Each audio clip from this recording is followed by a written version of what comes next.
ሮሜ 8:6 የስጋን ነገር ማሰብ ስለ እኔን ብቻ ማሰብ ሞት ነው። የመንፈስን ነገር ማሰብ ግን ሕይወት እና ሰላም ነው።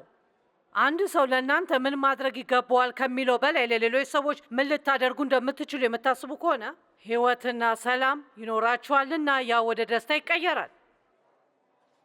እና ሌሎች ሊኖራቸው አይገባም ብላችሁ ስለምታስቡት ነገርና ከዚህ ሌሎች ነገሮች ሁሉ ካሰባችሁ ደስታ የራቃቸው ሰዎች ነው የምትሆኑት። ከምናስበው በላይ ደስታችንን እንቆጣጠራለን። አይደለም እንዴ? ደስተኛ ለመሆን በምትፈልጉበት በማንኛውም ቀን ደስተኛ ለመሆን ትችላላችሁ። እና ደስተኛ ለመሆን በፈለጋችሁ ቀን ደስተኛ የሚያደርጋችሁ ነገር ማግኘት ትችላላችሁ። ብዙ ችግሮች አሉብኝ ልትሉ ትችላላችሁ። በዚህ ጊዜ ብዙ ሰዎች አሉባቸው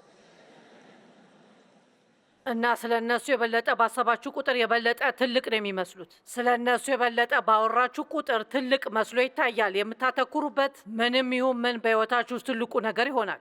ስለዚህ ማድረግ ያለባችሁ ነገር ለራሳችሁ ከምታዝኑበት እና በራስ የማዘን ሁኔታ ውስጥ ከምትሆኑበት ከአሳዛኝ ወንበራችሁ መነሳት ነው። እናም ዝም ብላችሁ አንድ ነገር አድርጉ። ዞር ዞር በሉ። ስለ ተፈጥሮ እግዚአብሔርን አመስግኑ።